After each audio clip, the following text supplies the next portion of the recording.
Hey guys, just giving you a little update. I ended the last video with the fact that I bought it was the right fuel pump, but the wrong kind of layout for the plumbing. And so I spent a lot of time, actually not a lot of time, but a couple of hours or so just kind of researching different fuel pumps and kind of the designs and the different styles and got an education. I did not know there's basically fuel pumps that are 20 bucks, and that's the one I bought. That they fit the engines, but depending on where your frame rails are and motor mounts and things like that, it could affect the overall plumbing.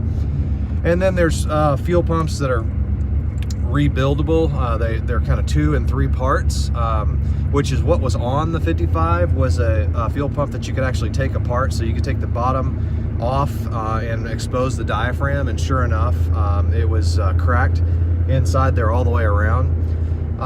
So as I was doing research, decided that probably need to get one of those because I don't know if this is the right term or not, but what I call they're clockable. The bottom of the fuel pump, because there's screws all the way around the perimeter, because the fuel pumps can come apart, and you can rotate the bottom housing to the top housing and then to basically just kind of screw it back in. Those are what's called clockable. And it's something that obviously if you're having fitment issues or plumbing issues, or you got a frame rail that's hitting you, something like that, it's something that you want to work on. So overall, I decided that I was going to go back and get a Holley product. They make cheaper versions. They make, really when you get into about the $50 range is what you're talking about, and up, you can get into these 2-piece fuel pumps. Then you get the little nicer finishes on it. My buddies at O'Reilly helped me out on this. I can't find that fuel pump anywhere. I mean, I can find it online. I can get it shipped in, but I'm really on a time crunch here. So I went to O'Reilly's, and sure enough, they were able to get me one, but they had to ship it in overnight. So it's 10 o'clock in the morning. The next day, I'm headed to O'Reilly's, and they actually ordered me 4 different fuel pumps. So they're going to let me kind of look at each one of them, inspect each one of them, make sure the fitment's right.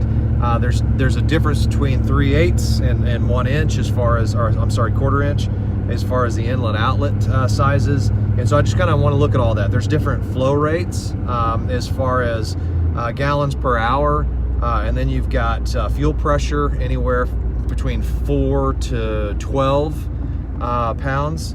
And so, I'm probably, I honed in on one of the 4 that they ordered for me, and it looks like it's about a 7.5 to 8.5 pounds. Not necessarily stock, but a little bit more.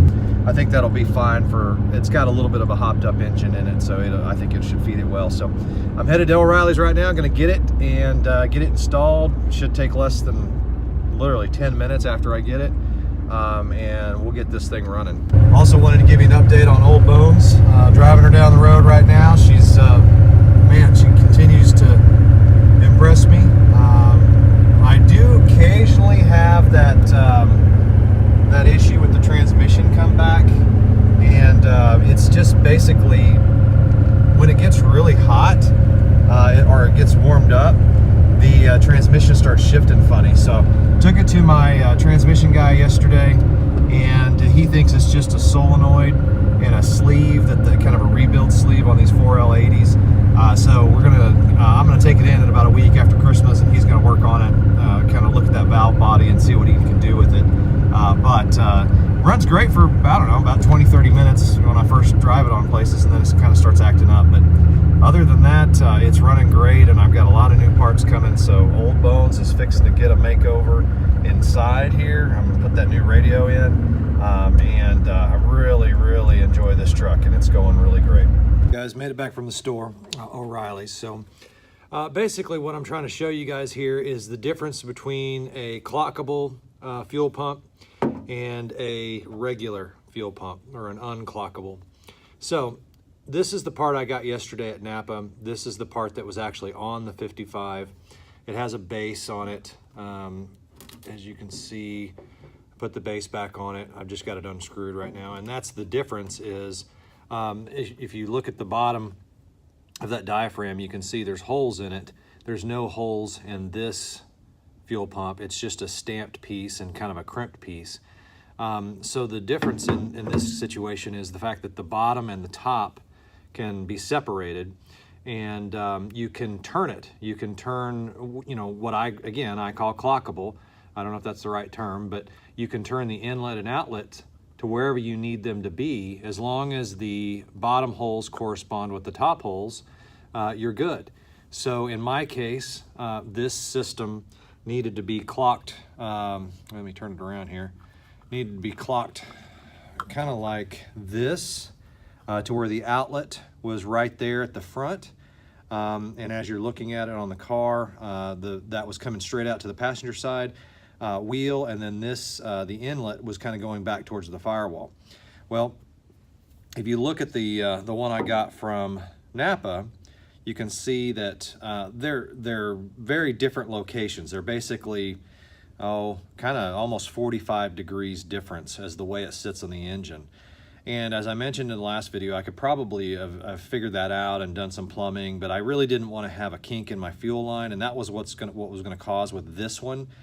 Plus, it was going to be running really close to the radiator hose, and I just wanted a cleaner install. Now, this was like 21 bucks, and I think it's a Carter, if I remember right. Fits the block right, it has the right connection, has everything.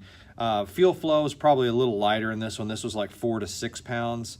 And so what I did was I went down and bought a Holley fuel pump. And you can see from this, it looks very similar to the old one that I took off. In fact, I think this old one is a Holley. I just can't find any branding on it other than it just says made in USA. Whereas this one is a Holley part.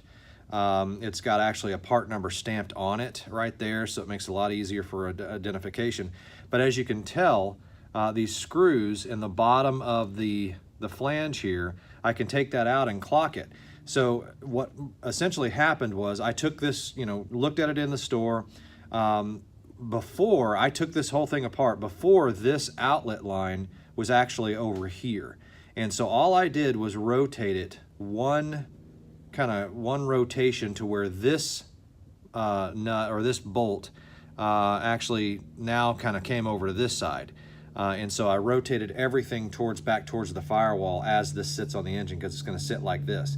I had to use my adapters, so I went ahead and took out this was a 3/8 to a 5/8, or a 5/8, I'm sorry, 5/8 to a quarter. And so I took out these adapters that were in my old one, and then got some new adapters coming out of it because it's a little bit bigger orifice, and got everything set up, got my 90 going, put my fuel line, everything back on, fuel filter, and essentially now it's just ready for the gasket to go on and then for me to hook everything back up again. So interestingly, I did look at the other fuel pumps, and you notice that yellow in there.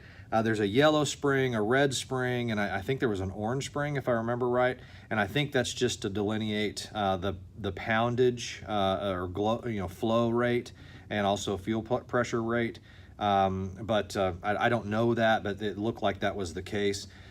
This one actually has 2 gaskets. It's got, for the in, it's got a gasket down here at the bottom, as you can tell right there, and then it's got the baffle or the diaphragm that goes in to the out.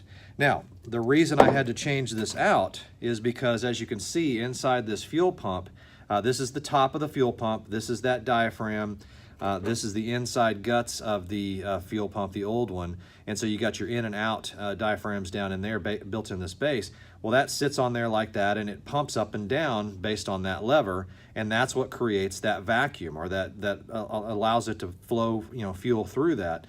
Well, this one, when I took it off, I don't know if you can see this really well, but you can see right there all that cracking. Essentially right around this washer that kind of holds the spring and it allows it to go back up and forth, that was all cracked, and it's not completely separated, but all the way around it is cracked, and it's really bad on this side. in looking at it and researching it, I don't know what this material is. I'm sure it's some sort of rubber component. Everybody's kind of saying online that ethanol gas is really, really hard on that kind of rubber component. And I don't, I haven't owned this car forever, my entire life. I have no idea what the previous owner put in this. I didn't put any ethanol in it. I can tell you that. I put 100% gas in on all my cars, all the classics. But at some point in time, maybe this had ethanol in it and it just sat there and ate that up. Maybe it's just old. I just can't imagine this being too old because the restoration was done fairly recently and it just looks like it kind of a new piece. So I bet you this is less than 4 years old, if that, and then it's already cracked. Maybe it's just a piece of crap part. I have no idea. Maybe it came out of China and they're not using the right materials. But it is a situation where I've seen that on forums that this ethanol just eats that up, and man, you go through fuel pumps like crazy. So kind of interesting. I learned something new in this project about the clockable fuel pumps versus the non-clockable fuel pumps like this. Obviously huge price difference. This one, as I mentioned, was around like 22, 23 bucks, something like that. This one was 113. This is a big dog. It's got a little better finish on it. It definitely feels like it's put together better. I mean, I'm looking at all the components and they just look stronger. And obviously you're paying for the Holley brand. Could I have got a cheaper one? Yes. There are a lot cheaper ones out there, probably in the $50 to $60 range that are still clockable, that you could still do what I did with it. I just couldn't get my hands on it. That was the only issue, is I was trying to get it. It's kind of a speed thing really for me. So I had to pony up the extra bucks. The guy gave me a discount.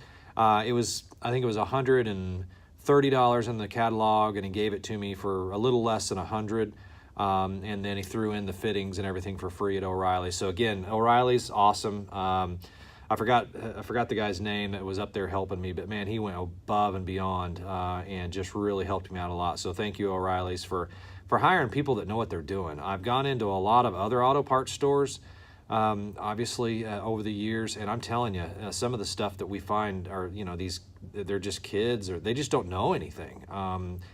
This guy knew what he was talking about, and so thank you, O'Reilly's, for your training program, or at least hiring people in that know what they're talking about, because there's guys like me that need help sometimes, and we need somebody that has a little bit of expertise. So he hooked me up. I'm going to put this on, put a little RTV on the back here, put the gasket on, let it dry, and then hopefully in a few hours I'm able to start this sucker up and get it running. I'll take you guys for a ride.